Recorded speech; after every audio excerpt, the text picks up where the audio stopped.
내 마음이 하늘나라를 살아가고 있고 하나님 나라 백성이라고 말한다면 그 나라의 법을 지켜야 되며 그 나라의 복을 누릴 수 있어야 됩니다.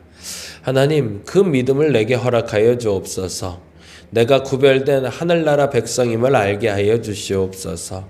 내가 하나님 나라를 살아가야 되는 사람임을 알게 하여 주옵소서.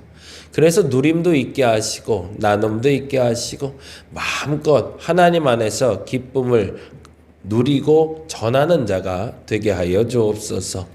그 나라 백성답게 살지 못했던 한 날 한 날을 회개하고 오늘 한 날만큼은 하나님 나라 백성으로 살아가게 하여 주시옵소서. 감사합니다. 고마우신 예수님 이름으로 기도드렸습니다. 아멘, 아멘. 오늘은 누가복음 13장, 14장을 보는 날이고요. 14장 7절에서 14절까지 보겠습니다. 14장 7절에서 14절.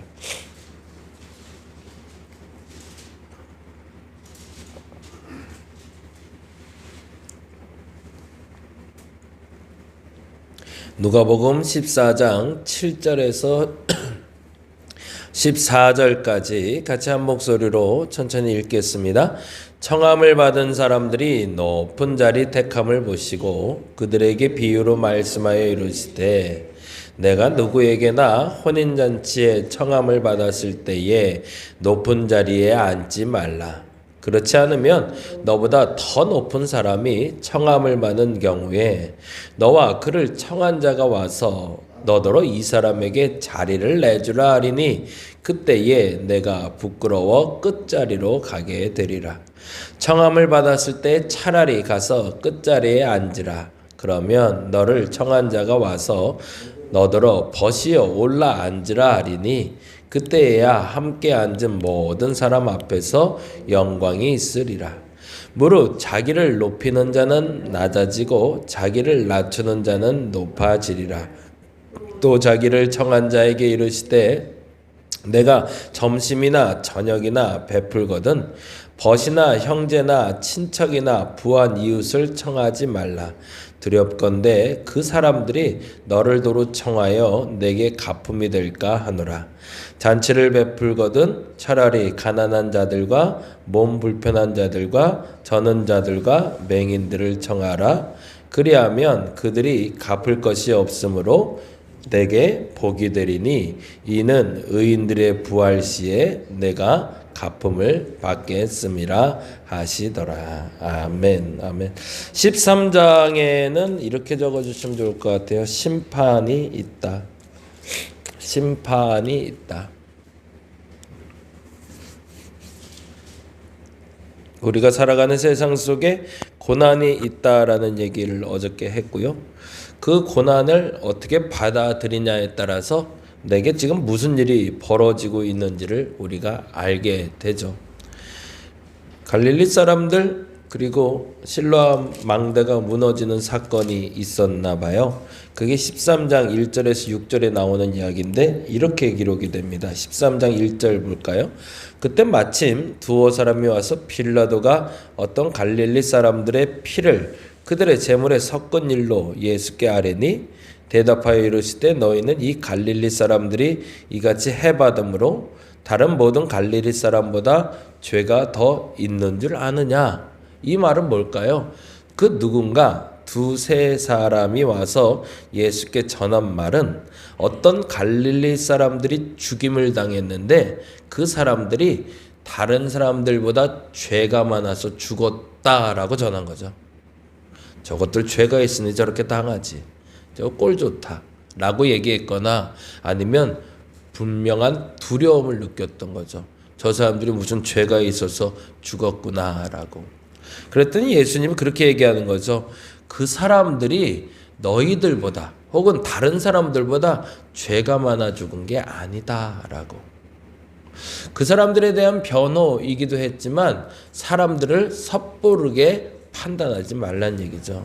그리고 다시 이렇게 얘기하십니다. 같이 한번 볼게요.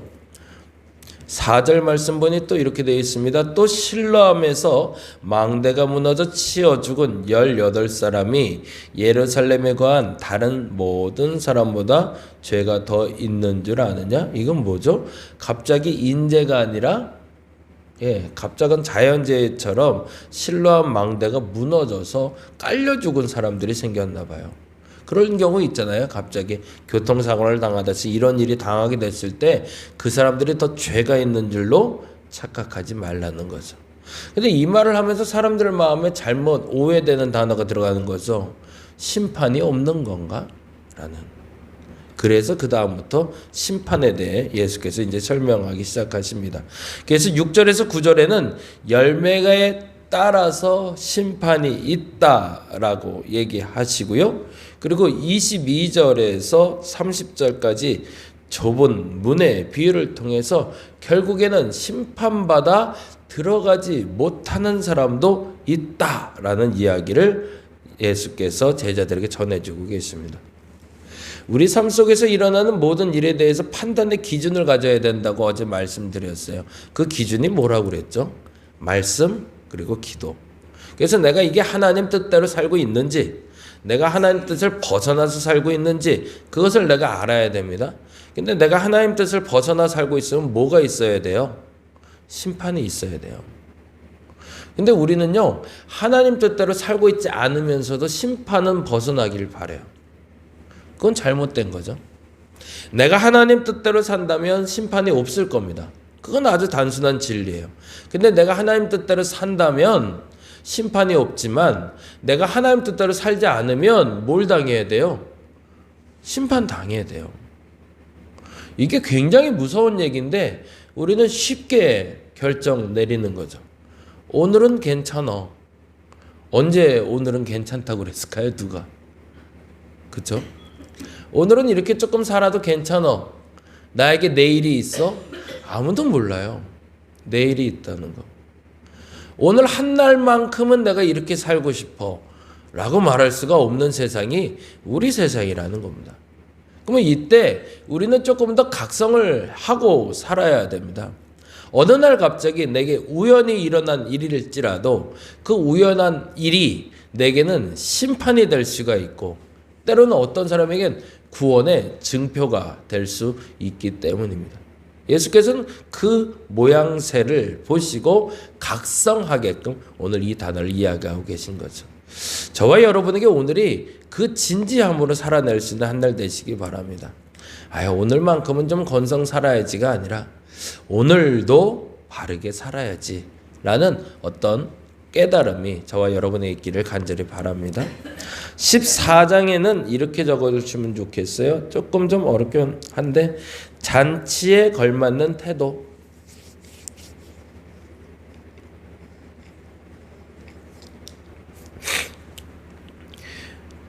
안식일 논쟁이 시작이 돼요. 그래서 13장 10절에서 17절에 안식일에 꼬부라진 여자를 고치는, 이게 우리 표현으로 옛날 표현 그 꼽추라고 그랬죠. 이렇게 꽂혀 있는 그런 여자를 고쳐주신 장면이 10절에서 17절이라면 14장 1절에서 6절에는 수종병이라는 병이 나와요. 이것도 조금 단어를 우리가 알아듣는 단어로 좀 달리 표현해야 되는데 몸 안에 물이 차는 병입니다. 몸 안에 물이 차서 그냥 복수가 차는 것처럼 차는 병인데 그래서 살이 썩는 거죠.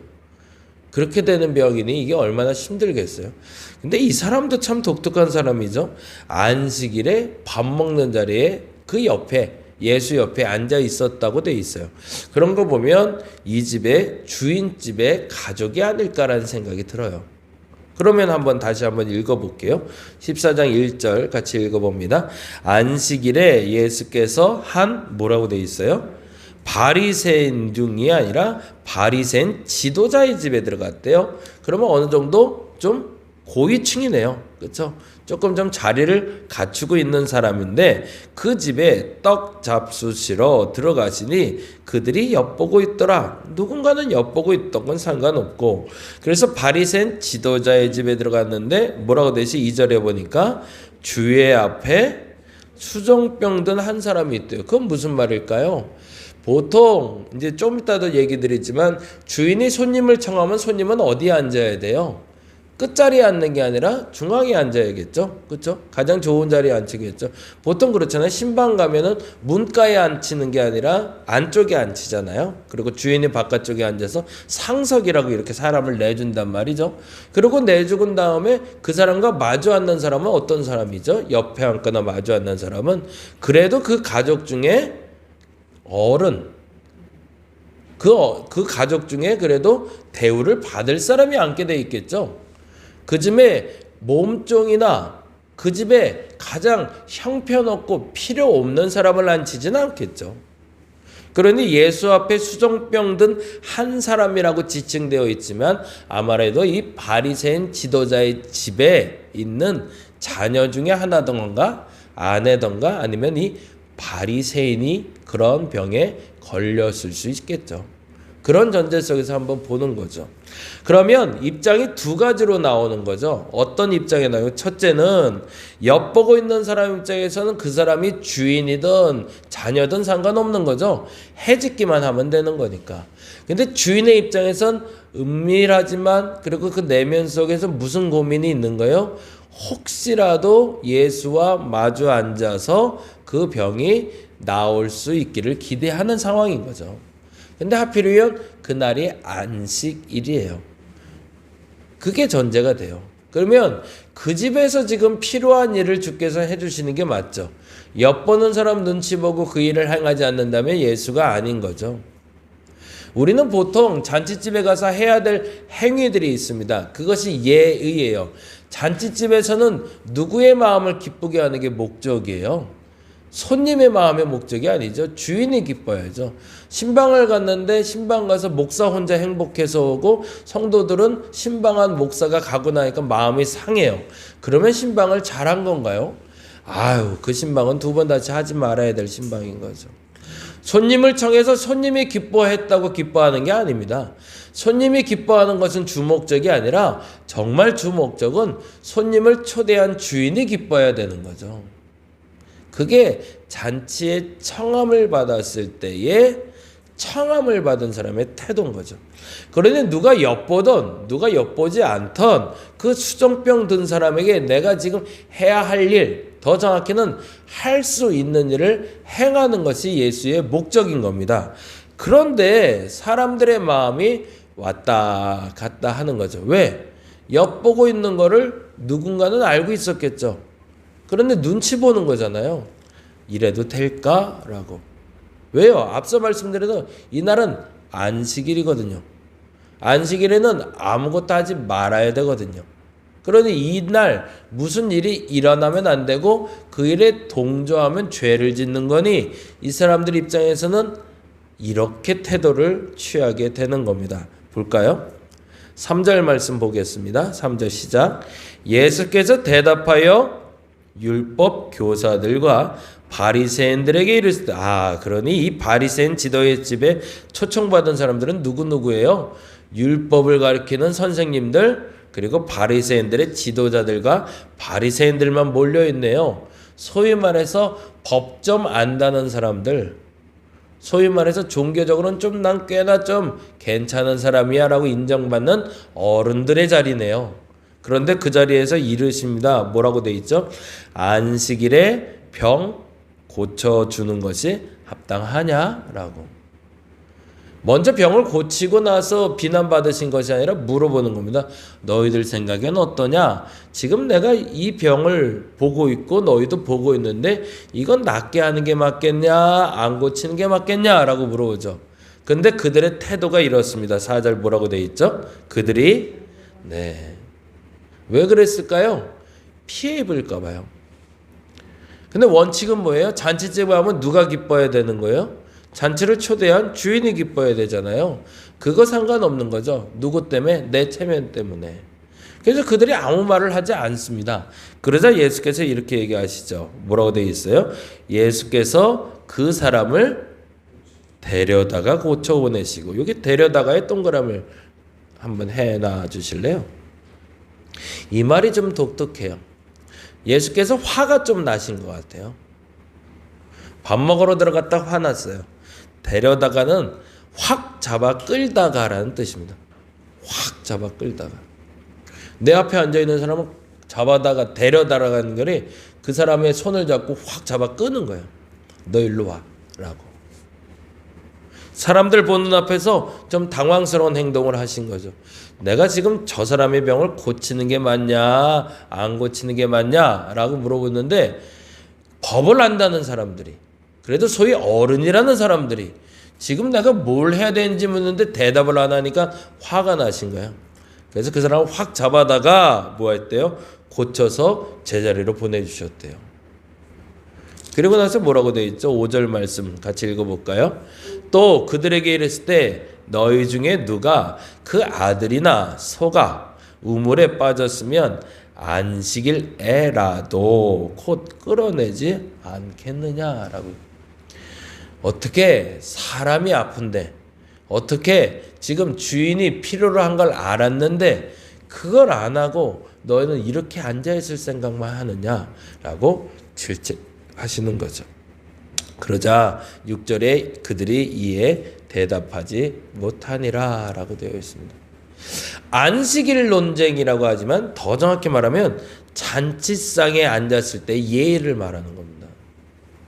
누군가 나를 초대하면 그 초대한 사람이 기쁘게 해주시는 게 맞습니다. 그러면 어떻게 하면 청함받은 자가 그 자리에서 기쁨을 줄 수 있을까를 얘기가 7절부터 14절 오늘 읽은 얘기가 되죠. 7절부터 11절 말씀이 첫 번째인데요. 거기 한번 읽어볼까요? 7절부터 11절입니다. 청함을 받은 사람들이 높은 자리 택함을 보시고 그들에게 비유로 말씀하여 이르시되, 이 말은 뭐예요? 지금 바리새인과 율법학자들이 왔다고 그랬잖아요. 이게 서로 윗자리에 앉아 있었겠죠. 서로 상석 앉아 있었을 거 아니에요. 그래갖고 상석에 앉아놓고서 율법을 물으니까 그딴 식으로 얘기해. 그러면서 화가 나시니까 하신 얘기예요. 너희들 자리가 거기가 맞냐라고. 그리고 이렇게 얘기하시죠. 8절에 내가 누구에게나 혼인잔치 청함을 받았을 때에 높은 자리에 앉지 말라. 그렇지 않으면 너보다 더 높은 사람이 청함을 받은 경우에 너와 그를 청한 자가 와서 너더러 이 사람에게 자리를 내주라 하리니 그때 내가 부끄러워 끝자리로 가게 하리라. 청함을 받았을 때 첫 번째 태도는 겸손입니다. 주인을 높여줄 수 있어야 된다는 겁니다. 누군가 나를 청해서 그리고 누군가의 초대를 받아 그 자리에 갔을 땐 그 자리에서 내가 높임을 받는 것이 아니라 주인을 높여줄 수 있어야 된다는 거죠. 이사한 집에 초대를 받아서 가면 이사한 집에서 어떻게 해야 돼요? 아유, 여기는 이렇게 해놨으면 좋았을 거 그랬다, 저기는 저렇게 해놨으면 좋았으면 좋겠다라고 얘기하면 이사한 사람이 기뻐할까요? 아니죠. 들어가자마자 야, 어떻게 이렇게 색깔도 이쁘게 했어, 커튼도 좋은 거 했네 라고 해야 좋아하는 거죠. 태도가 다른 거죠. 어저께 제가 교회 하나를 좀 보고 왔어요. 이제 기도하면서 준비하고 있는데 교회를 한번 옮겨보려고. 지금 당장이 아니라 돈 좀 모으고 사람 좀 모이면 예쁜 건물 하나 얻어서 우리 한번 갔으면 좋겠다 싶어서 여기 언남동 쪽에 가까운 곳에 조그만 교회 3층짜리 건물이 하나 나와서 잠깐 보고 왔어요. 건물 잘 인테리어 하셨더라고요. 1층엔 카페하고 도서관 하고 계시고 2층엔 예배당 잘 꾸며놨고 3층에는 소요비실처럼 꾸며놨어요. 이게 너무너무 예쁘고 너무너무 좋아요. 근데 이제 매물로 나온 거니까. 그래서 제가 가면 맨 처음에 뭐 아까 말한 대로 하면 무슨 얘기 해야 돼요? 나는 매물을 보러 왔으니까 그걸 깎아내리는 게 목적이어야 되나요? 아우, 건물 잘 지으셨네요. 예쁘게 하셨네요. 이렇게 하는 게 맞는 거죠. 그렇죠? 근데 그렇게 말하고 나왔지만 속으로는 한 가지 드는 생각이 있었어요. 이 건물은 아니다라는 생각이었어요. 왜냐하면 가니까요, 목사님 차 한 대 댈 수 있는 주차장도 없어요. 딱 그 건물만 올라갔더라고요. 그리고 또 하나는 1층부터 3층까지 건물인데 엘리베이터가 없어요. 그래서 뭐 제가 늘 그러는 건 아니지만 그래도 어른들이 다니려면 엘리베이터 하나 정도는 있으면 편하겠다 싶은데 그게 조금 아쉽더라고요. 근데 그분한테는 직접 그렇게 얘기는 못하고 건물 좋네요 라고 말하고 왔죠. 왜요? 나를 청한 사람의 기분을 상하게 하는 게 목적이 아니기 때문이죠. 기도도 좀 해주세요. 한 2, 3년 내로 한번 좀 고민 중입니다. 그래서 더 좋은 장소가 만약 나오게 된다면 우리 같이 기도해 봤으면 좋겠습니다. 원칙이 있습니다. 나를 청한 사람의 기분을 상하게 하는 것은 잘못된 행동입니다. 그것을 우리는 첫 번째 겸손이라고 부르죠. 두 번째 단어가 나오죠. 12절부터 14절입니다. 같이 한번 읽어볼까요? 12절부터 14절. 또 자기를 청한 자에게 이르시되 뭐라고 되어 있어요? 내가 점심이나 저녁이나 베풀거든 벗이나 형제나 친척이나 부한 이웃을 청하지 말라. 두렵건대 그 사람들이 너를 도로 청하여 내게 가품이 될까 하노라. 그러면서 13절에 이렇게 얘기합니다. 잔치를 베풀거든 차라리 가난한 자들과 몸 불편한 자들과 저는 자들과 맹인을 청하라. 이건 무슨 말이죠? 지금 앞선 겸손은 청함을 받은 사람이라면 12부터 14절은 청하는 사람이죠. 초대자는 어떤 사람을 내가 그걸로 더 이득을 보려고 사람을 청하지 말고 자비를 베푼다는 마음으로 그를 섬긴다는 마음으로 그를 초대해야 된다라고 얘기합니다. 2월 달엔 저희가 신방을 하고 있어요. 그래서 일정 잘 잡아주시면 좋겠는데 이 신방의 마음이 그러하기를 간절히 바랍니다. 신방을 초청받아 가는 저의 목사의 입장은 겸손함으로 갈 것이고 초대하는 여러분의 입장도 섬기는 입장으로 받아주셔야 됩니다. 그것이 잔치장을 풍성하게 만드는 도리가 됩니다. 오늘 이 시간에 그렇게 기도했으면 좋겠습니다. 내가 만나는 사람들도 내가 잔치에 초대하는 사람과 똑같습니다. 나는 얼마나 겸손함으로 그들을 만나고 있는가, 얼마나 섬기는 마음으로 그들을 대접하고 있는지를 점검하시고 그것이 그리스도인의 태도로 알아서 그렇게 섬기고 그렇게 나눠서 그 잔치가 풍성하게 만들 수 있는 저와 여러분 되시기를 간절히 바랍니다. 기도하겠습니다. 잔치상에서 해야 될 일이 있습니다. 잔치를 초대하는 사람은 정성껏 섬겨야 됩니다. 도로 무엇인가를 좀 받으려는 욕심에 잔치를 초대하면 안 됩니다. 반면에 잔치에 초대받은 사람은 겸손함으로 초대받아야 됩니다. 나는 목사니까, 나는 권사니까, 나는 장로니까 난치하면서 들어가는 것이 아니라 그 어느 곳에 들어가든지 그 집의 아름다움과 예쁨을 칭찬해 줄 수 있는 사람이 되어야 됩니다. 그것이 초대받은 사람의 태도입니다. 그 태도를 우리가 알게 하여 주시고 그렇게 나누고 그렇게 섬겨가는 교회가 되게 하여 주시옵소서. 감사합니다. 고마우신 예수님 이름으로 기도드렸습니다. 다 같이 기도하고 돌아가겠습니다.